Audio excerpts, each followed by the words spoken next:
We are very excited to share this very special episode of Judaism Unbound that was put together by our fellow, Rena Yehuda Newman, who has been working with Judaism Unbound this year as part of the New Voices magazine, Judaism Unbound Fellowship.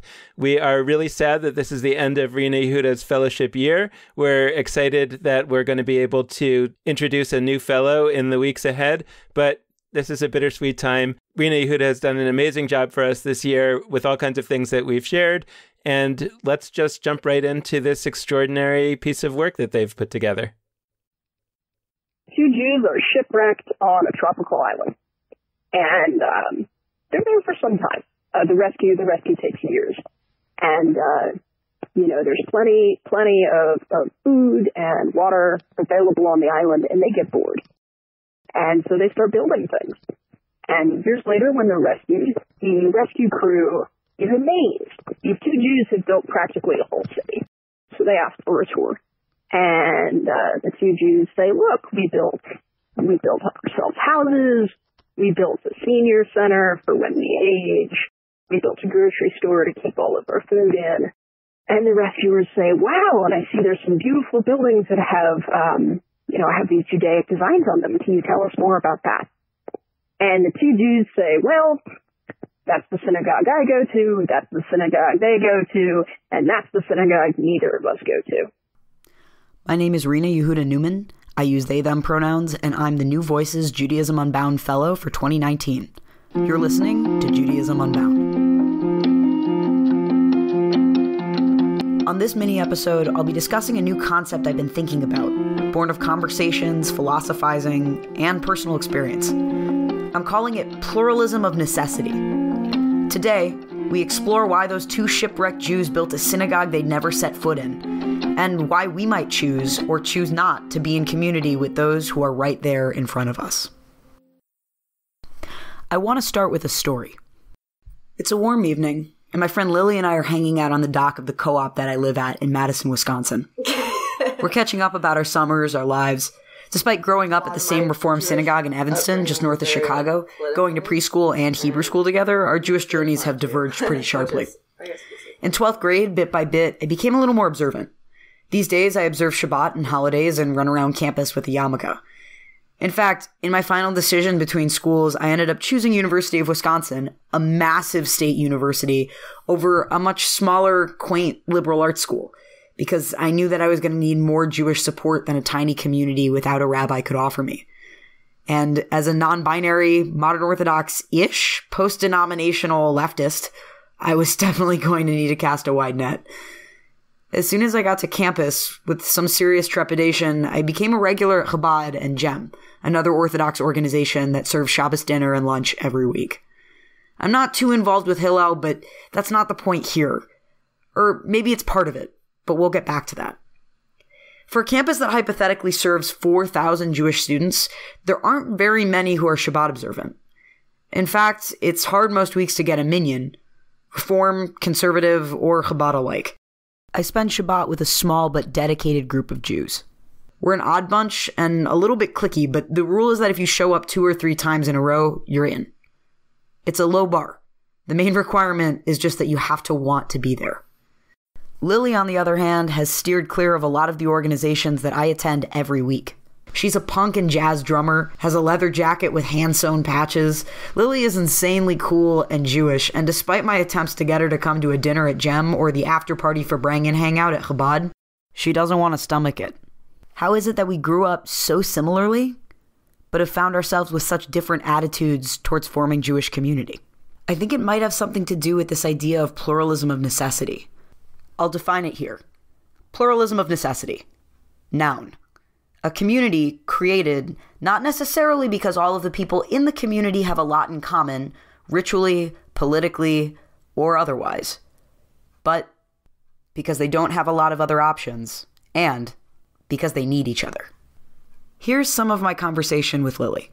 I wanted to ask, because we're talking sort of on this particular episode of the podcast about sort of college Jewry, which is an interesting category of people because it's like we're out of our parents' house, we're into the world, and now we sort of have to figure out what does Judaism mean to us and ourselves now that we are no longer like being told more or less like what to do and how to relate to it. Yeah. What does your Judaism look like now that you're on campus?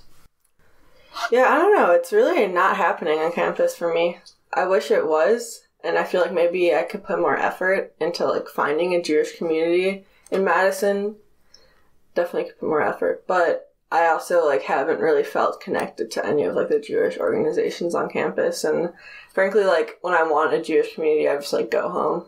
And like I have some people who are Jewish here, but most of my friends aren't Jewish, which is fine. But like I do miss having a Jewish community of people I feel connected to. Why do you feel like the Jewish community on campus isn't happening for you? Well, I haven't. Okay, so, like, there's this, there's Hillel, Gem, and Chabad. These are the big three on UW-Madison's campus.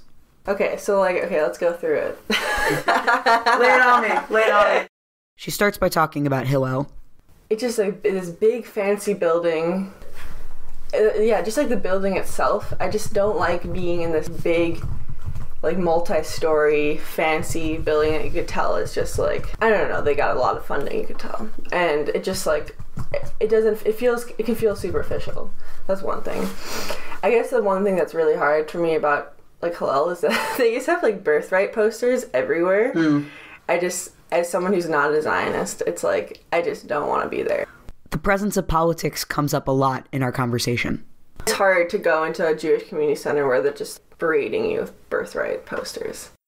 For Lily, the same is somewhat true at Gem and Chabad as well. The other ones I like because, like the idea that they're like in someone's house, and I don't know, that makes more sense to me to like do Jewish community things in a house with like a family. Like that part I think is cool actually. But also like the politics I just can't really get with. Growing up at Beth Emet, the synagogue that we both attended. Obviously, there's politics of people in Beth Emet we disagreed with and problems, but maybe because it's just like where we grew up and our family, and yeah, there's not gonna be anywhere that everyone agrees with you, but maybe it's more like willing to, we can make this a better place than Hillel. Like, I don't have any energy or like any really desire to like make Hillel better. Why not? But that's also maybe because I came here when I was like 18 and know I'm not going to be here for that long and don't have many friends who go to Hillel. There's definitely something to this. We're not here for all that long, and for a lot of people on college campuses, that itself can be a reason not to lay down roots. But there was something else going on with why Lily didn't want to show up to these organizations. I want to discuss with you this idea about pluralism of necessity, because we've talked about this, and I know that like the way that we react to this idea is different, and we like have a lot in common. I like have always loved and admired you for the way that you operate politically, and in terms of the way that interacts with your Judaism. Me too. But I think a lot about this because on campus I'm involved with a lot of these communities that you consider to be like sort of too politically conservative. I go to those places. Yeah. And you choose not to. And I don't even say that like in a way that has any judgment attached to it. But I want to explore, because for me, like I feel like I have this concept of pluralism of necessity came out for me because I need to have a community to go to, especially as I become more Shabbat observant. Like it's really like lonely to do a lot of those things alone. But I also don't think that the only reason that somebody would engage with a pluralism of necessity is like exclusively because of ritual or like halachic observance. So with pluralism of necessity being sort of loosely defined as making a Jewish community with people not necessarily because you have a lot in common with them, but because you need them. Mm-hmm. What do you think about this idea, and like what's your relationship to pluralism of necessity? I think that for me it's different because I don't feel like, I feel like religious and cultural Jewish. Yeah, I guess I don't feel like that much of necessity. I understand that feeling though. Like I think I can talk about like music, the music scene as like a musician. I don't know, especially like the jazz community, which I play a lot in. It's still like a lot of them are like guys. And it's not like I don't like hanging out with guys, but ideally my community of like music community would be very diverse and like queer and stuff like that. I mean, like, like the punk community that I feel like more part of. It's like not the ideal community, if that's what you're trying to say, like, but I love the music and still like worth it. It's worth it, totally worth it for me, but I want to at the same time, I guess you could say, fight to make it more diverse community. Even though Lily was talking about jazz musicians, I found myself thinking about that phrase, fight to make a more diverse community, a better community. And in a lot of ways, being involved with a community where I don't match up 100% with the people who are there, ideologically, politically, even religiously. It takes a certain kind of fighting and conversation to continue engaging with a community born out of pluralistic necessity. It made me think of my friend Levi, who's somewhat of an expert about pluralism of necessity, even if they hadn't known the phrase before I brought it to them. Like me, Levi is also non-binary and uses they-them pronouns. We met years ago when we were growing up at Jewish summer camp. Now, even though we found ourselves in slightly different places, we are both still in the state of Wisconsin and also grappling with what it means to be in places where the ideal community, with the perfect politics and the perfect ratio of certain kinds of Jews, or even imperfect politics and an imperfect ratio, but still good enough, isn't right there for us to join. Levi is a moderator of several online Jewish Facebook groups and has facilitated a lot of Jewish spaces in their time as a student at their school. You mentioned that you'll go to shuls, for example, that have flags on the bima. Why do you continue to go to places that you don't necessarily agree with the politics or the framing of? Yeah. So right with the flags on the bima example, I generally have a lot of issues with the states that are the United States of America and the state of Israel. My politics are somewhat anarchic and that I have issues with states in general. But I go partly because there are, needs that I have of my community members and that my community members have of me. Perhaps, such as completing a minyan for certain ritual or, because it's a holiday and I need to go somewhere where, the things for that holiday are there. So like it's Sukkot right now and I don't have a sukkah at my house, I will be going to the synagogue, right? That's a kind of a simplistic, transactional, like we need things from each other thing. But also, if my problem is that the synagogue is doing something like having flags on the bima that I deem inappropriately nationalistic and also a form of avodah zarah, a form of idol worship, right? The flags of nation states are not God or not the Torah, that's inappropriate. If I believe that thing is inappropriate and I'm in the minority, it's not going to change by me not being there. There may be a time where the conversation about the flags on the bima comes up. It may be kind of not in a direct way. It may be in ways I'm not expecting. But there may be a time when I get to say, hey, I think we should put those flags somewhere else. Or, hey, this is my background on the issue. And that opportunity is not going to come up if I'm not there. I'd like to do a quick plug right here for the Judaism Unbound episode with Brant Rosen. We've addressed this topic on the podcast before.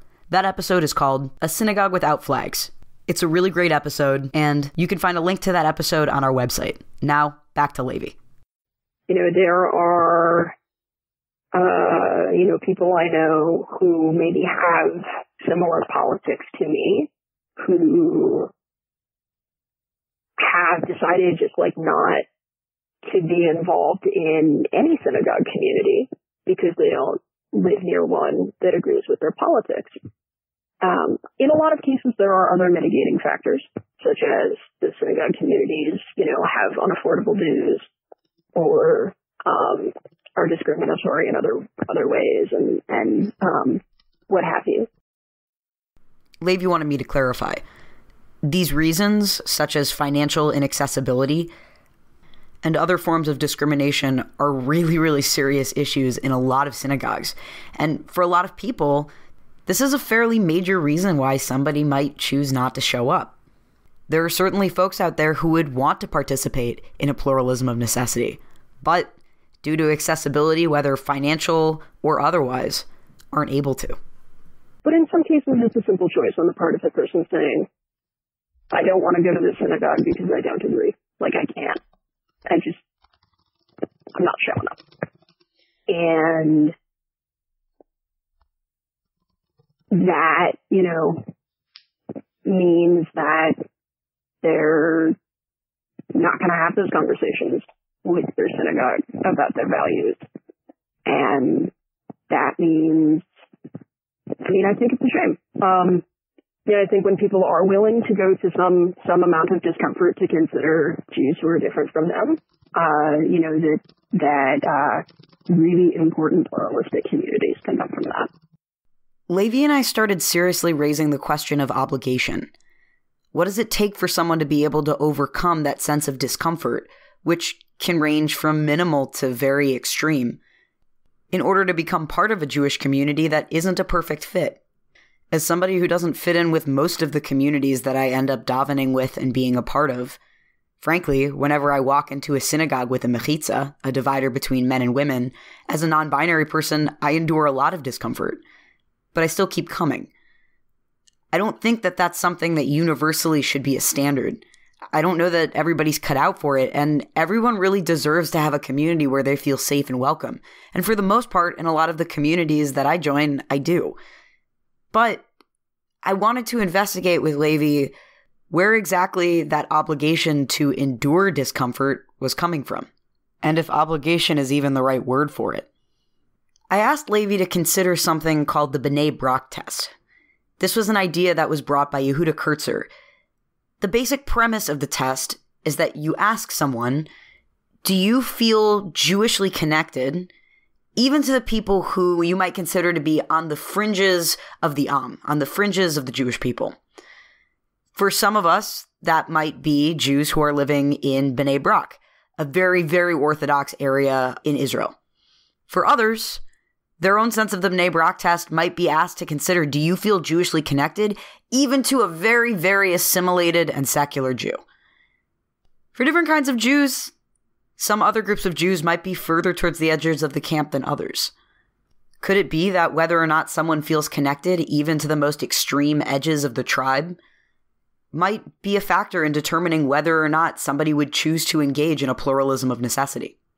Do you feel that you have a sense of obligation, even to those who seem furthest away from your sense of what Judaism's really about? Well, I think, I'm very opposed to the settlement movement in a lot of ways, and I spend a lot of time with other people who also are. And when people say that, sometimes I feel like that distancing is, they're trying to distance themselves from the discomfort that comes with the fact that we do have,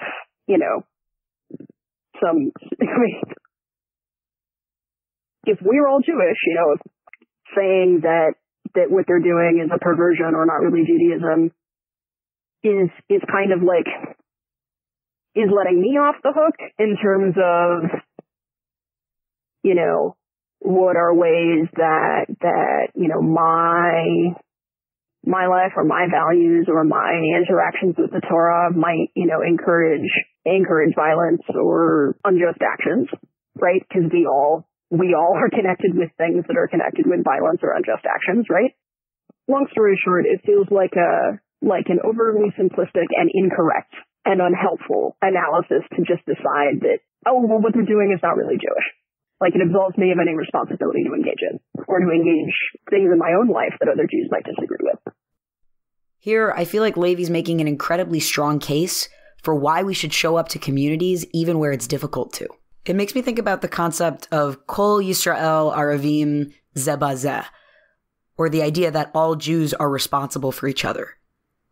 Even in situations when we might find ourselves deeply, deeply in tension with other Jews, we should still show up, because the opportunity might arise to change minds and enter into a dialogue that otherwise would never be able to happen. There's still that reminder of Klal Yisrael, that sense of community, even a community that's in tension. Those things don't have to be mutually exclusive. That maybe we're still responsible for each other even when, and maybe especially when, we disagree.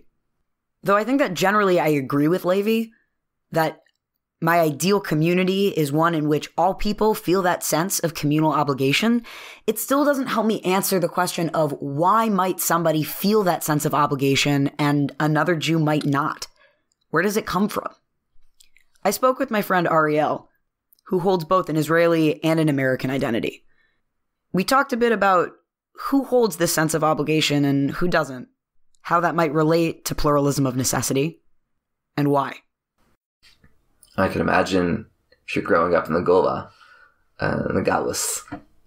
A Hebrew term for exile or diaspora. In this case, Ariel is referring to people who live outside of the land of Israel. I myself would consider Israel to be part of Galus, but that's a slightly different topic. Back to Ariel. That you would, and you didn't speak any Hebrew, and you didn't really go to shul, and you didn't do stuff. Like, it wouldn't be necessary to have a community of necessity, or to even have a sense of obligation to other Jews. Like, why? What is that offering me? Ariel is somebody who's told me that he's experienced pluralism of necessity a lot. I asked him where's he experienced it before, and this was the answer he gave. Oh, man. Where haven't I experienced it?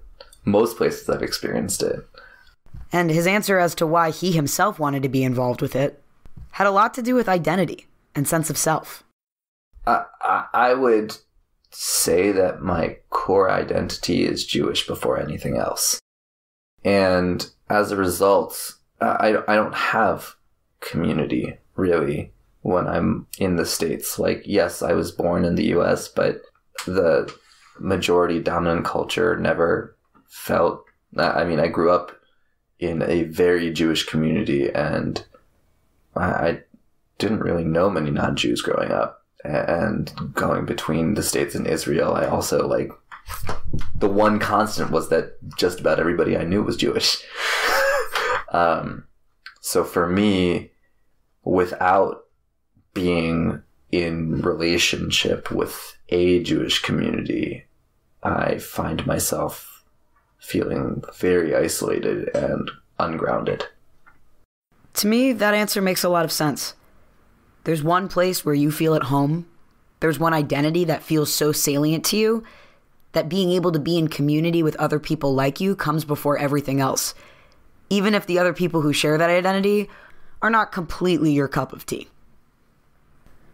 I wanted to talk to my friend Jess, who is currently learning at a Jewish house of study called Yeshivat Hadar in New York, doing a year-long program of Torah and Talmud, and is also from the United Kingdom, where she was a part of 2 very small, very dedicated Jewish communities.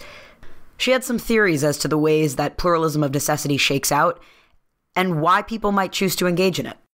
She told me a little bit about her home communities. I interviewed her in the halls of Yeshivat Hadar, so please pardon the background noise.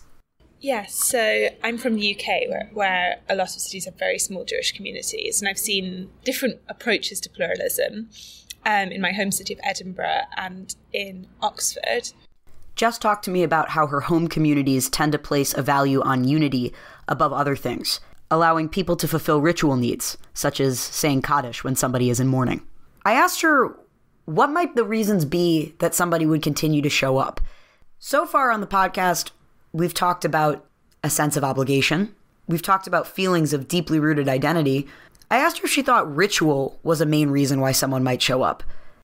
As Jess said, someone needs to say Kaddish, you need a minyan for that. Maybe the main reason anyone is showing up to any of these communities is because they just need someone to observe with. So I asked her, is ritual just the main reason why anyone participates in pluralism of necessity?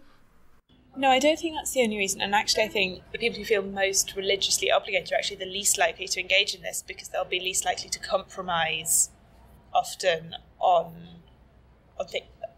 their ideal way of observing their religion. I think, often I think people who are involved in these sort of communities don't feel necessarily particularly need to, be in shul every week, say, but they do feel a need to make sure that there is a shul that they could go to every week, and they know that if they want to ensure that that exists, they have to be the ones to turn up. I thought that was fascinating. Jess was saying that in order to participate in a pluralism of necessity, someone should be not so religiously observant that anything that doesn't fit the bill for exactly how to observe is off the table, but not so flexible that they think that it doesn't matter. So how do you strike the balance? What's the deciding line? Yeah, but I think different people draw that line in different places, and I think Edinburgh is an example of a place where a lot of people do make that work in ways that would be surprising. People who have sort of like their personal preference might be strongly for something egalitarian, or it might be strongly for something more strict and orthodox than what Edinburgh provides, and they'll go to the same space anyway because they're very committed to there being a Jewish community in that city and to the Jewish community of that city.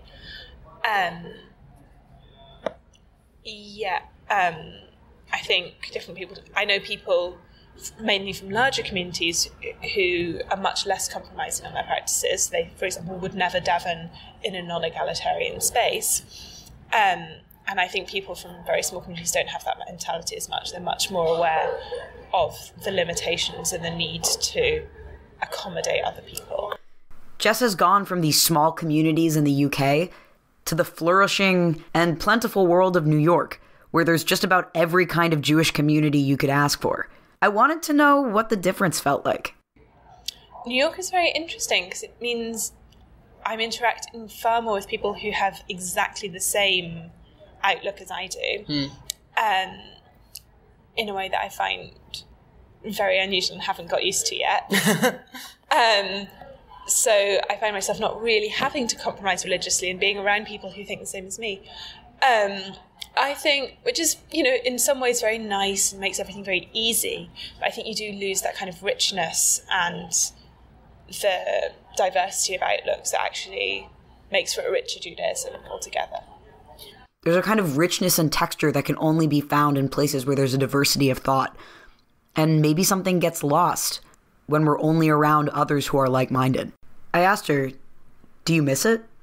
I do, yeah. And it always comes with kind of complicated questions about, I'm going to this potluck and it starts at this time and there's no Erev and I can't, the logistics can be a lot more complicated when you're dealing with much more mixed communities.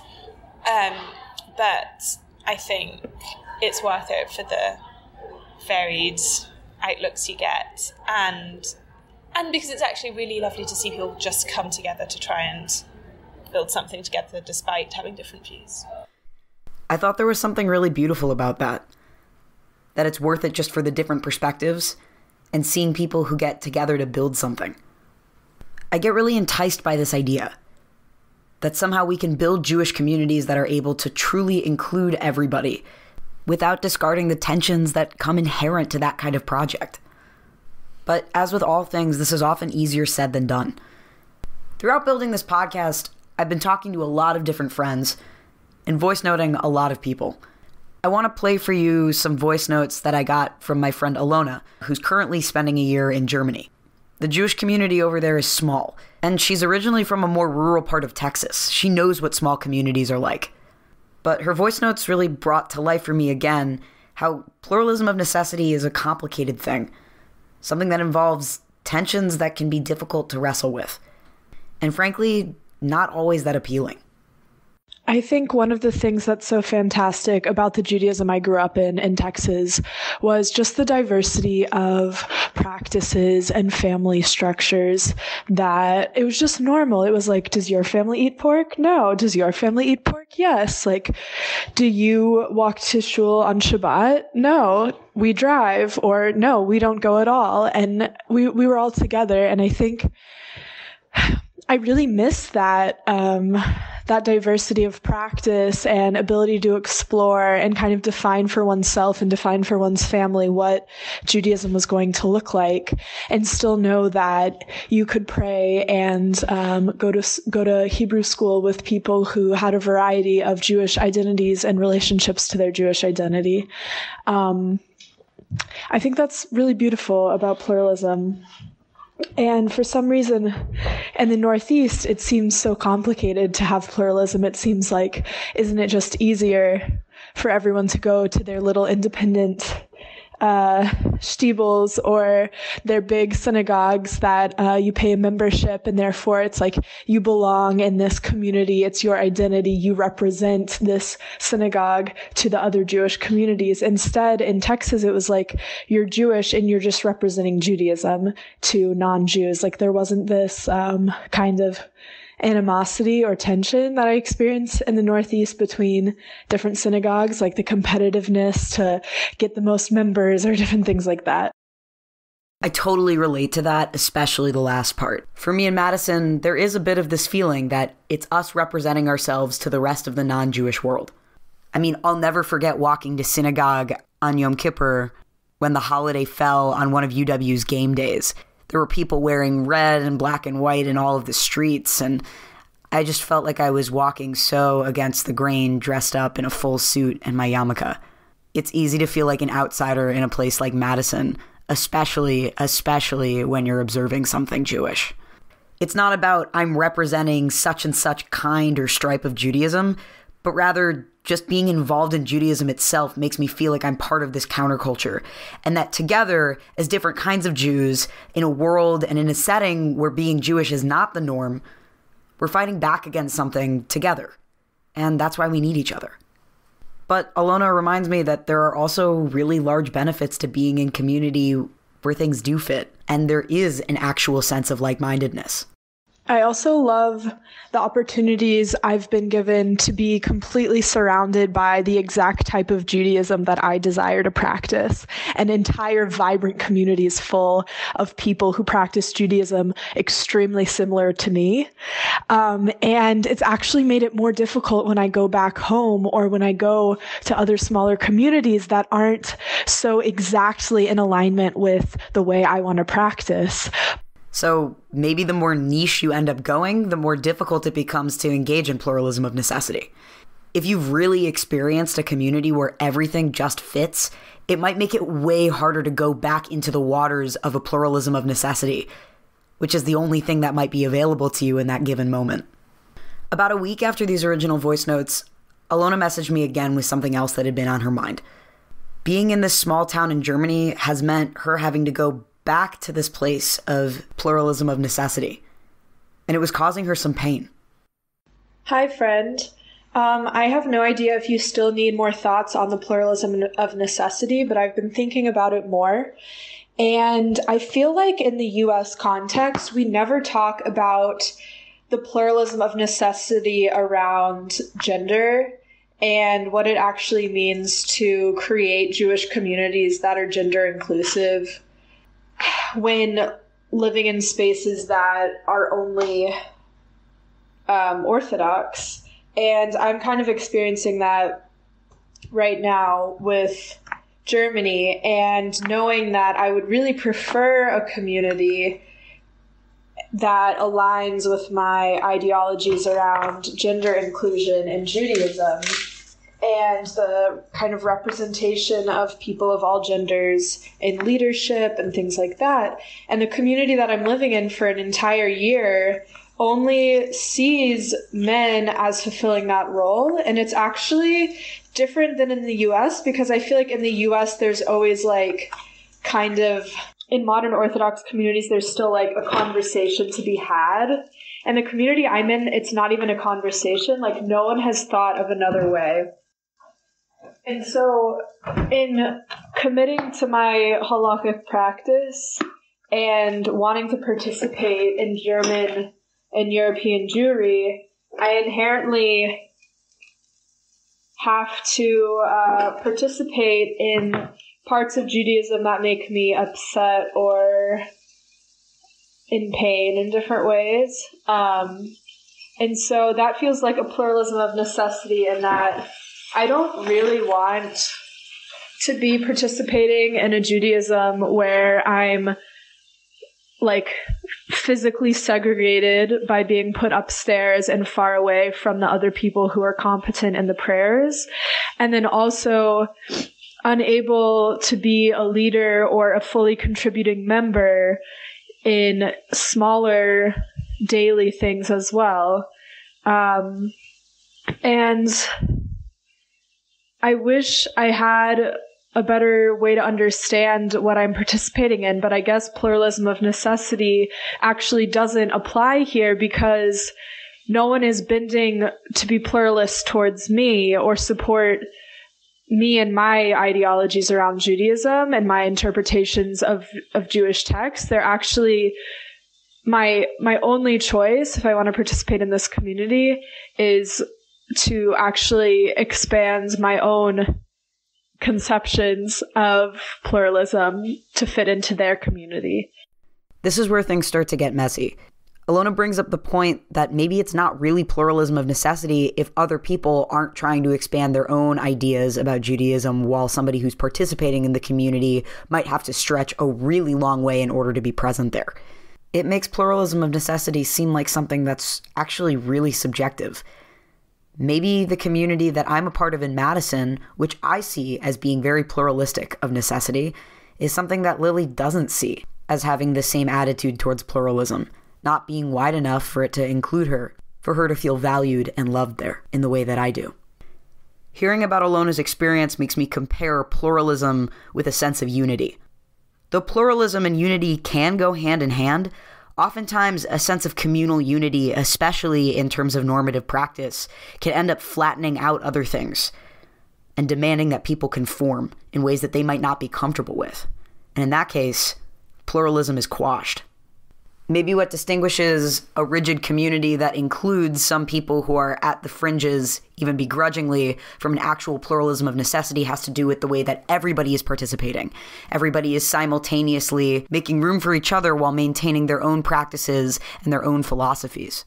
But even so, if we're still calling some of what's happening pluralism of necessity, the fact that there are a bunch of Jews together in a small town who are making a community because otherwise there wouldn't be one, it's important that we don't dismiss the significance of this kind of pain and hurt and outsiderness that can occur even in a small community, and in this case, especially a small community. When I started recording this podcast, I had felt really strongly that pluralism of necessity was definitely the best way to be in community, or at the very least was true for me as the best way to be in community. But hearing a lot of different perspectives and the ways in which pluralism of necessity can be difficult and at times painful makes me rethink about the universality of this concept. Still, I found myself hearkening back to Levi's understanding of Kol Yisrael Aravim Ze Bazeh, that we are all responsible for each other. Levi made a really strong point about why we should continue to show up even when it's difficult. I told them a story around the time of Sukkot about a sukkah that I'd been in that had Israeli flags up all over the walls. I thought back to my conversation with Levi about how uncomfortable they were with having flags on the bima, and seeing flags in a sukkah felt a similar way. But during that dinner time conversation, I had decided to speak up. I talked to the rabbi and the rebbitzin about the fact that I wasn't super comfortable seeing those flags in a place as holy as a sukkah. And I got a voice note the week later that they'd actually decided to take them down. I was told that they didn't realize that it would be an issue of harm or make other community members uncomfortable. In a way, I was really glad that I was there, even if I was uncomfortable speaking up about it, so that ultimately we could have an impact. And isn't that the point of Jewish community in general? Aren't we all supposed to make each other more and more sensitive to each other's needs and to the world at large? Isn't that what a Jewish community at its best is capable of doing? I think regardless of if pluralism of necessity is your cup of tea or not, it's important that we have discussions about how do we build community that really honors the plurality of practice and ideologies that are present in the whole Jewish people. We are a wide and diverse and vast tribe. It's important that we talk about this and learn how to share space with each other, regardless of if that's our home community or somewhere that we're just visiting, only for a time. I think the metaphor of the sukkah works really well here. What does it mean for us to all dwell under one roof? I asked Levi about people who might not show up to sit in the sukkah because of different politics, because of different ritual practices, feeling like they're not part of the same community, even if there's only one sukkah in town. You know, sitting in the sukkah, dwelling in the sukkah, Leshevet Basukkah, is a mitzvah, right? And shaking the lulav and smelling the etrog are mitzvot, and is in this case is, fulfilling, their obligation to their political values, which may line up with other sorts of mitzvot that they would be able to articulate. Is that worth not getting to fulfill the mitzvah, sitting in the sukkah and shaking the lulav and smelling the etrog? And maybe there are other opportunities to do those mitzvot, and maybe there are other opportunities to build a community of like-minded people and build a sukkah that doesn't have an Israeli flag. And maybe that's an answer that's about building a community that's not pluralistic, or a community that by definition is of like-minded people, but I don't know, a community where the Israeli flag is on the sukkah, to me, is by definition also not pluralistic. Levi began talking about what it might look like to truly envision an inclusive and pluralistic community. One that doesn't assume that everybody automatically feels welcome, but is making an active effort to do so. Or if this person has an idea about how to build a more pluralistic community, maybe they build a sukkah with no flags on it, and they also have ground rules about, what engaging with politics in their community looks like, that create something pluralistic. I would probably want to talk to this person about, what building their dream sukkah means as part of a conversation into what their dream Jewish community means. Because nobody deserves to be alone on Sukkot. Nobody should feel like they can't fulfill the mitzvah, the mitzvot associated with Sukkot. They're there for all of us. We're all part of that. Nobody should feel like they can't fulfill the mitzvot that they want to. Nobody should feel like they don't have a community to go to. At its core, maybe that's what pluralism of necessity is all about.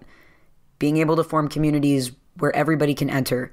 And ideally, everybody can have a Jewish experience, even if it's not the perfect Jewish experience. Or even close to perfect Jewish experience. Remember the joke at the beginning of the podcast? With the 2 Jews and the 3 synagogues on the abandoned island? It's silly because there are 2 Jews who have both built separate synagogues and even a 3rd synagogue that they won't set foot in. Because they would rather be totally alone than be in a community that doesn't feel perfect. In this case, a community of just 2. But things might be easier for both of them if they just decided to daven in the same shul, or even if they're not going to the same synagogue, hopefully they're eating Shabbat dinner together. Because it's hard to be Jewish alone. Things like digital Judaism, a huge theme in the Judaism Unbound podcast, helps people stay connected even when they're far away. We have all kinds of tools at our disposal to stay in community with other people, and oftentimes things get harder when it's in person. But often choosing to be a part of a community that you disagree with might actually end up leaving a much bigger impact than would have been made if you'd been in community only with those who are like-minded, only with those who have the same practice. It's not the same kind of fulfilling. As Alona said, it's nice to be in community with other people who you don't have to constantly explain things to or feel like you might need to rebuke because of personal or political differences.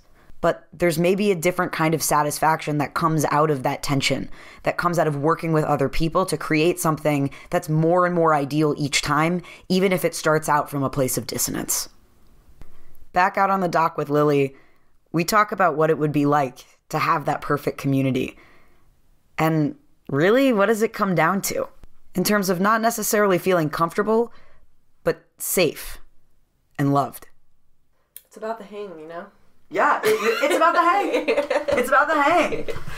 It's so true. Like with most things in life, it's like if it's a good hang, Right, and actually, and politics can have a lot to do with whether or not it's going to be a good hang. Yeah. That maybe when it really comes down to it, it's about the hang. Do you have chemistry with the people who you're around in that community? Politics can often be a factor in that, but sometimes we find interesting communal soulmates across different boundaries and different lines. People with different ritual observances than us, different geographical backgrounds, and different beliefs. Your community doesn't have to agree with you, but it has to be people who are willing to work to be in community together, who feel obligated towards each other and really love each other. sometimes even in spite of the odds, even when it gets hard. Whether or not you think of pluralism of necessity as being wonderful or terrible, it comes up everywhere. And dare I say, it's an intrinsic part of being Jewish. Just like those people on the island, we might not want to be in the same synagogue together, but I really, really hope that for the things that matter, for the things that involve all of us, we can sit at the same Shabbat dinner table together at the end of the week. This has been Rena Yehuda Newman, the Judaism Unbound Fellow for 2019, signing off.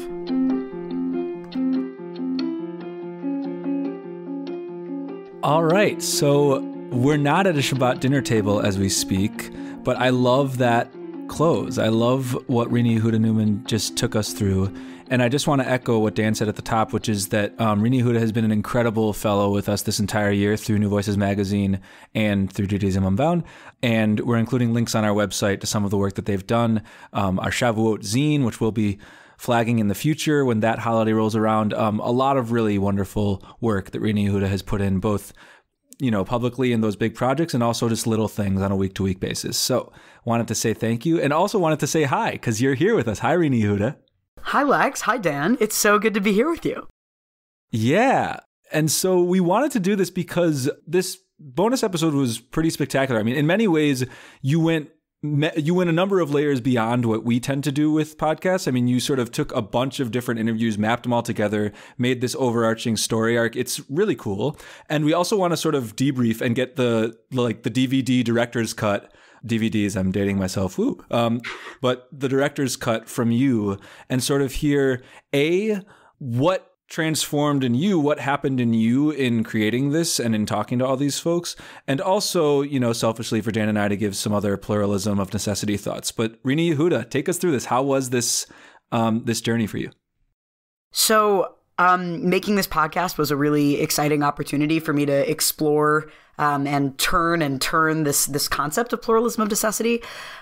Lex, I think this idea sort of came to me when I was on a phone call with you, where we were talking about my sort of odd fixation on very frequently being in communities that seem a little bit counterintuitive for me to be a part of. Something that you and I have talked about on a number of occasions is my involvement with the Campus Chabad here at UW, and the way that I feel very strongly that I have a really vibrant community of different kinds of Jews of a lot of different stripes.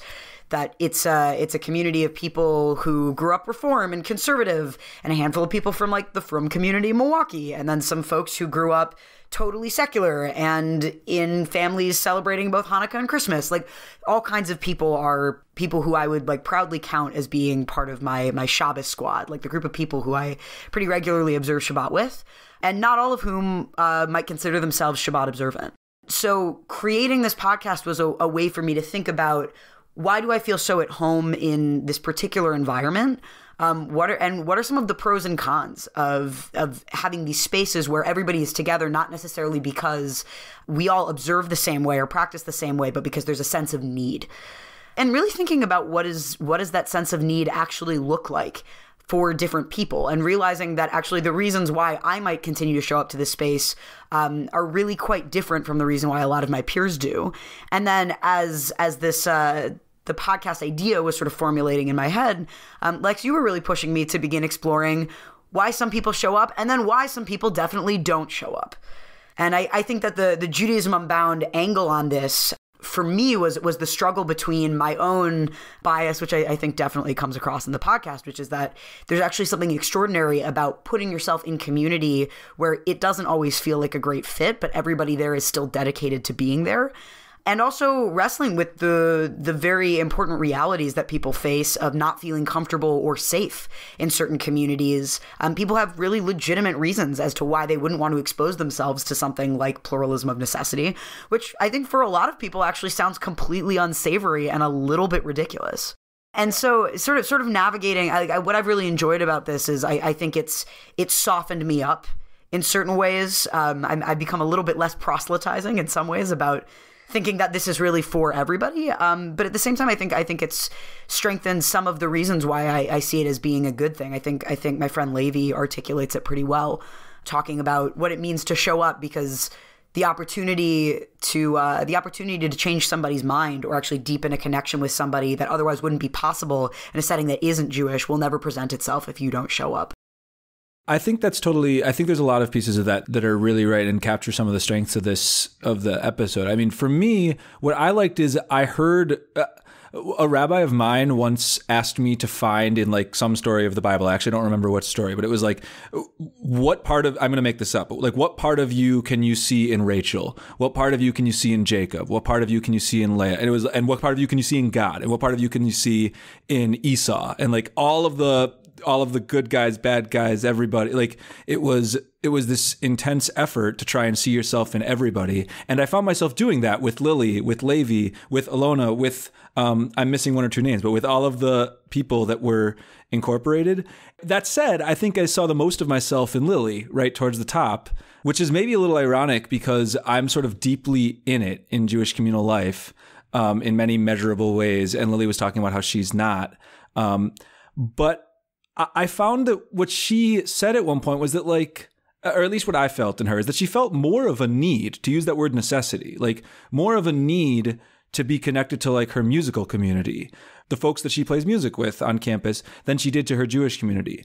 And in a certain sense, I think for me that resonated because I feel like to go to our Maslow's hierarchy of needs, we talk a lot about needs on this show. Like what do we need? What don't we need? I do feel a need for like capital C community, that sense of being held and cherished and supported in a group of people. I don't know that I need it. I do want it, but I don't know that I need it from like Jews or from like a Jewish community, which is why some of these pieces were interesting. But like, I'm kind of curious, Dan, to hear from you what landed and what didn't, because I know you and I have talked about this differently, but curious how this new resource helps us think about it. Well, I wanted to ask Rena Yehuda too. I mean, what is the necessity, basically? You know, it's a pluralism of necessity, but what is the necessity exactly? Is it a necessity to be part of a Jewish community? Is it a necessity to practice a certain kind of Judaism that requires one to be in community, which was some of the overtones that I heard at one point? And then is it exactly a necessity? It's more a certain choice.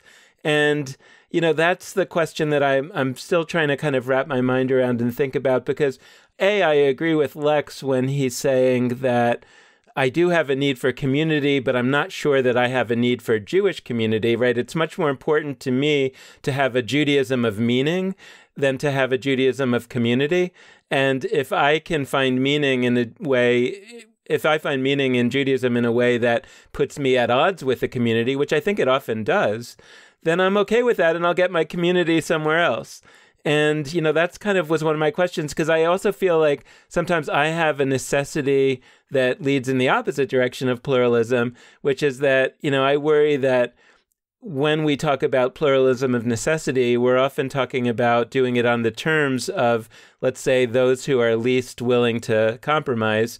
And that also sort of bothers me, right? It's like the folks that I'm being pluralistic out of necessity or not necessity for, like if we turned the tables in another way and said where we're going to have this communal space is going to be in a place, for example, where let's say keeping kosher was not the norm or something else, like those folks would not make that same choice that you're making to have a pluralism of necessity and come to be with me in that space. So those are kind of some of the questions that I was itching to bring up with you when we had a chance to talk. I think the question specifically about when we say pluralism, something that, you know, that often comes up whenever we're talking about pluralism in Jewish spaces is, are we catering to the most secular common denominator or the firmest common denominator? And these things are talked about in a way that they're at odds with each other. And in certain ways they are.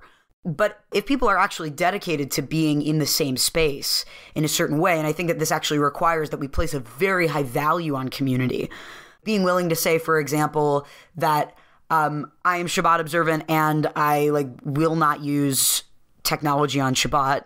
And also, if I'm having Shabbos lunch with somebody and that person's on their phone, fine. It's a low level example because there are definitely times in which those things are in much more tension to the point at which maybe those two people couldn't be in the same room. But I think the question of a pluralism of necessity also is addressing the fact that we don't need to be doing everything together, but there are some things that we should be doing together. And the way that when you sort of talked about this dichotomy of like, if it's a choice between having a Judaism with community or a choice of meaning, for me, those things are so interwoven, I don't know that I could separate them. And to some extent, that ends up meaning that I think that there are things that I will actually make personal sacrifices about in terms of my Yiddishkeit, you know, meaning like my observances or my attitudes or philosophies, because for me, Jewish community feels more opt-out than it feels opt-in. And I think part of what was interesting about making this podcast for me was interesting because I was figuring out the different reasons why somebody would define pluralism as necessary. Going back to your question about how are we defining need. For me, as somebody who observes Shabbat by not being online, it makes it very difficult to observe Shabbat alone. It would be distressing. I think it would be really sad. It would not be a time for celebration if I didn't have a community to observe with. And I think that one of the most obvious reasons when we talk about pluralism of necessity is for ritual purposes. It seems obvious that like somebody who has specific halachic observances is probably going to want to be in community. But what I found through talking to a lot of people is that there are a lot of other people who do actually put a premium of necessity on Jewish community and themselves are not observant. I think Levi actually serves as a pretty good example as like somebody who's oscillated a lot in terms of observances and still feels that being in community, even if it's a community that doesn't necessarily have all the components that they would want or have observances that line up with them, is something that tops the list. Partially like for political purposes of being able to organize, partially for like identity-based reasons that don't have to do with observance. I mean, realizing that there are a lot of different reasons why someone might define it as being a necessary feature, though not necessarily as something that's a direct corollary to observance. Yeah, this is a weird tangent to go on, but I found myself in listening. People ask me all the time why I wear a yarmulke. So I wear a yarmulke every day. Listeners of the podcast may or may not know that. I've mentioned it briefly a couple times, but never talked about it that deeply.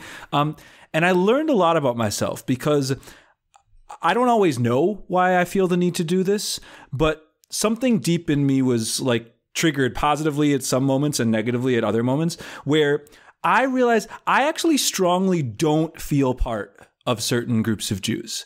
It's like I do feel like, look, I do have a sense of Jewish peoplehood enough that like I wouldn't say, I liked what one of the folks said about how like we can't write off what right-wing settlers do and say like that's not really Jewish, like that gets us off the hook. Like I do think that is Jewish, and I wrestle with what it means for me as somebody who opposes settlements to like be part of the same thing with those people. But on some level, I wear a yarmulke because I actually don't want other people who wear a yarmulke to have a monopoly on what Judaism means. Like I'm specifically not wearing it so that people will think I am a certain kind of Jew who follows certain kinds of rules, to the point that I actually am consistently more uncomfortable wearing my yarmulke on the Upper West Side of New York or in Newton, Massachusetts, or these are areas that have strong Jewish communities where people actually have associations with what this means for me to wear, that go beyond like, oh, that person's Jewish. Like it means, oh, that guy's probably, this kind of modern Orthodox because he's wearing like a colored yarmulke as opposed to wearing a black one. And he is wearing like certain, like I get really uncomfortable when I'm grouped with kinds of Jews that I don't see myself as part of.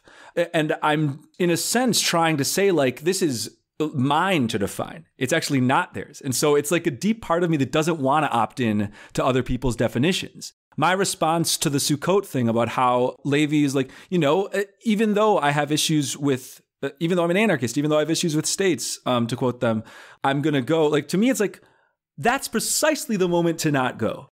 Not because there's not some value in bridging divides. I do some of that. But a deeply held ideological viewpoint like that, like I don't think that the strategy of changing a Jewish community or the broader Jewish whole is to try and like join existing communities, work on them by bringing your full self to them. I ultimately come back to like our Judaism Unbound lens where I'm like, let's craft that new voice that doesn't need to make the sacrifices. Because for me, it is a sacrifice. I really hear that. And it's interesting to hear you talk about the experience of being grouped in with other people who, and the discomfort of being grouped in as one group or another based on the way that somebody is reading you.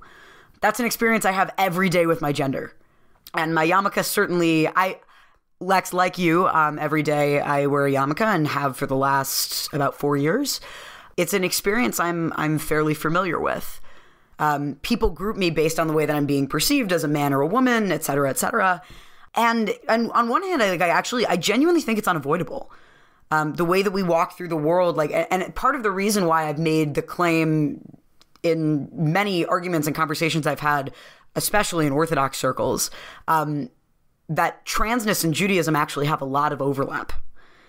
Because it's an identity that's both deeply personally held and also something that is so social and so defined by something that is outside of your control. And it's both of these things at once. And you have a little bit of ability to sort of define the way that other people are reading it. And the way that you read it internally is often very different than what other people might assume that it looks like. And I think ultimately from that experience of understanding that something that is both personal and social, for me, I sort of take the opposite tactic of I want to embrace the fact that it is to some extent out of my control the way that people are grouping me, the way that people might see me wearing a yarmulke and make a set of assumptions about my politics, about my observances, et cetera, and actually understand the fact that that means that certain people who because I'm wearing a kippah, see themselves in affinity with me in a very specific way that they otherwise wouldn't if I wasn't, to use that to my advantage. And now I get that there's like you said, that there's a sacrifice to that. It means that there's a lot of energy being expounded in doing the work sometimes of education about things that might feel exhausting. It means doing a lot more self-advocacy than you might feel comfortable doing. And frankly, that's not everybody's avoda. That's not everybody's obligation or duty to do that. But for me, I've been asked the question of what's your mitzvah? And for me, the mitzvah of Ahavat Yisrael, of loving other Jews, is a really important thing. And you can do that both by setting up your own sukkah and inviting the Jews who themselves wouldn't show up. The lilies of the world who are I don't want to be a part of these institutions that put me off so much. But there's another part of me, and actually, to some extent, it feels to me, that actually feels that would be more of a sacrifice to set up my own sukkah. Because that feels like so much energy. And I feel like there's so much that I still have to learn, and have to learn even from the people who I disagree with, even from the people who are putting up flags of a settler colonialist state in their sukkah, where I'm not necessarily happy that this symbol of nationalism is up in the sukkah. But having that conversation with those people and being able to enter into that dialogue and be able to be in community with people who I feel a tension with, to me actually feels like in many ways less of a sacrifice than having to give up that learning and that cultivation of bond that I might get in that space, than the sacrifice and immense energy that I would have to put into creating an entirely new community where I would have to do all of the leadership work, where I would have to be sometimes the most knowledgeable person in the room about what's going on. And for me, I feel like I know so little that's actually very scary to me. That's actually really fascinating to me. It gives me another layer to interpret what you created. I think, by the way, when I was younger, and I don't mean this in any kind of patronizing way, I mean it as a description of myself 30 years ago, I was definitely oriented towards that idea of changing the institution. And then at a certain point, something flipped in me, and I was to hell with the institution. I'm making my own institutions, and everybody who's here is invited to join me. But if you don't want to, that's fine too. And, we're also pluralistic over here. But I don't know, I'm trying to think what I call it, a pluralism of necessity. I feel I want Judaism Unbound to also be pluralistic in a certain way, meaning, yeah, if you're a Chabad member, if you're ultra-Orthodox, we'd love for you to listen to Judaism Unbound. We'd love for you to go on our website and, play around with all the stuff that we've got out there. But we're not going to change our ideas and our practices in order to conform to you. And I almost feel like it's the mirror image. And so I guess I'm struggling to know what's the terminology, the pluralism of necessity versus pluralism of a something else. But I'm wondering how you see that. But, I love the idea. I just want to sort of make clear that I love the idea that a person says, look, I'm in a time of my life, or in the case of many of our listeners, I'm in a stage of my Jewish learning where I don't feel comfortable with this challenge that you guys on Judaism Unbound are putting out there to me, which is to, start my own thing. And actually, we're working on some kind of methodology that I hope will develop over the next couple of years that facilitates that for people. But I understand a person saying, like, I don't want to do that. I don't feel comfortable. I don't feel ready to do that. I don't think I'll ever be ready to do that. But I really want to participate a lot more. And so then I think the message is like, okay, great. Find a place that is going to be truly welcoming of you, even though they might ask you to change your behavior to conform to their space versus, the other way around. I'll just, as the one non-kippah wearing person in this group, I want to just submit my one story, which is that, I often don't wear a kippah emphatically in the same way that you wear one emphatically. Like, I'm trying to make a point too, which is that somebody can be knowledgeable and caring and into it and not religious. And I know that one can interpret a kippah as something other than a religious symbol, but I interpret it as a religious symbol. So it's really important to me to not wear one.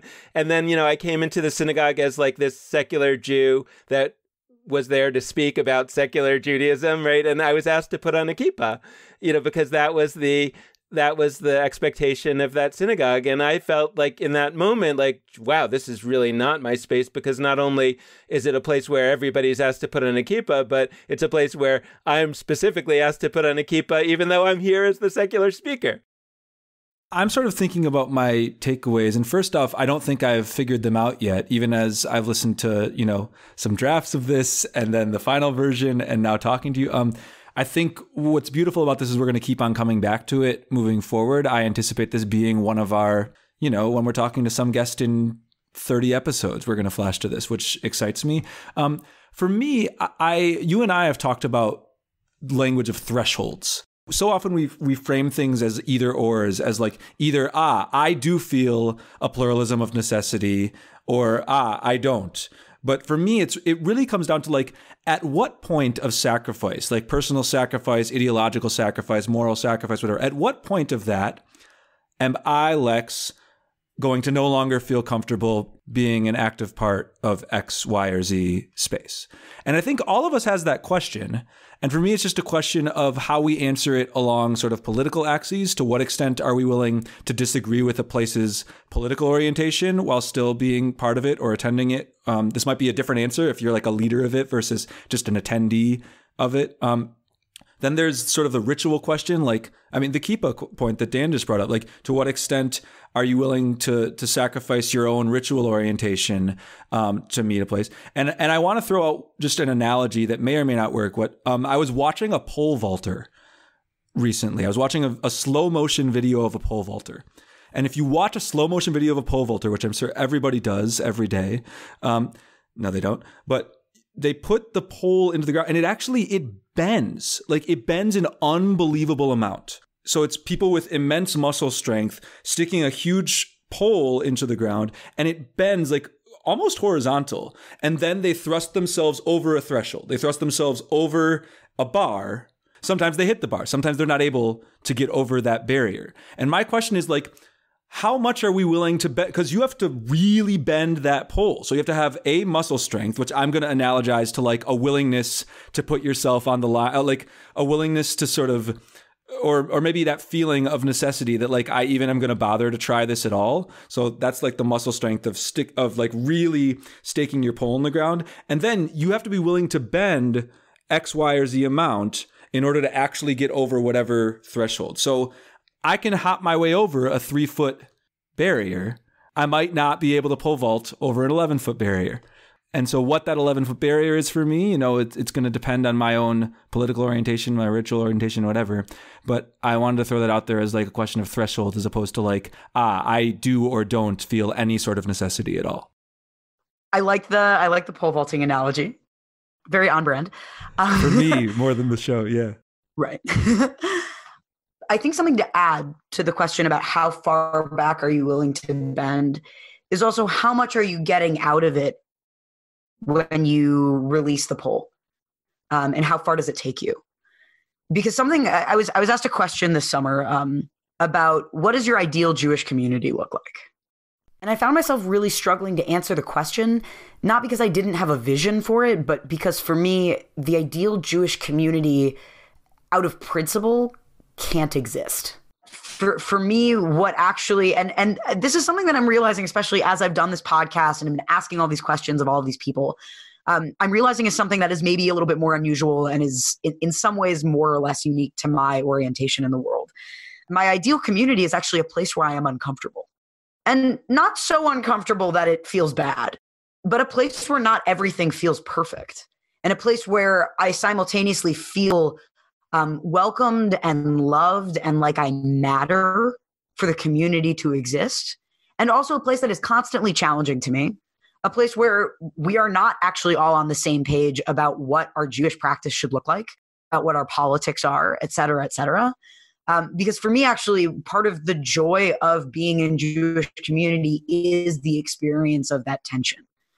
Is the experience of that struggle and being able to engage intimately in struggle with other people who I feel bound to. Funny using the word bound here in this context. When I first walked into the doors of some of the Orthodox organizations on campus and was so afraid because I knew so badly that I need to explore my Judaism in a way that certain movements of Judaism, which are more explicitly accepting of queers like me, was not going to be able to give me. As somebody who grew up through the Reform movement and has tremendous love and appreciation for the Reform movement, I knew that there were things that I wasn't going to be able to get from those circles that I needed to be getting from other places. And I was so afraid when I walked in that if I were transparent about who I was, that I'd be kicked out. But in fact, I have revealed myself and in the communities that I'm a part of it. But the experience of being in community, which has been both fraught and incredible, I think has taught me that the experience of being bound to somebody else and both acting on my own sense of obligation towards others, especially towards other Jews, and having that same kind of obligation being acted on towards me is part of the reason why I think I've been able to have some of the realizations that I've had to grow into myself. Because I've personally been a beneficiary of like what that Ahavat Yisrael, what that like passionate and obligated love of other Jews can look like. Dan, I think your comment about how it relates to time of life is really salient. I'm very young. I'm 21 years old. I'm new to a lot of these things, and I feel really lucky that I'm getting to a point in my life where my Judaism is like becoming very exciting and is my own. I'm feeling a sense of ownership over it. It draws from a lot of different places in the Jewish tradition, from a lot of different communities. I think the way that time of life correlates to ability to take on different kinds of leadership is a really important question in the pluralism of necessity. I think that part of the reason I'm so drawn to it is because I feel like I'm in a place that I need to be learning from other people.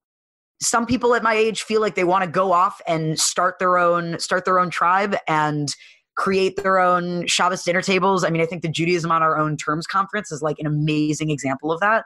And also, for me, in order for me to cultivate the kind of Jewish identity that I need to have so that I can then do that work, I think, because I do actually think the exchange is two ways. The bending backwards, it's not just about bending backwards.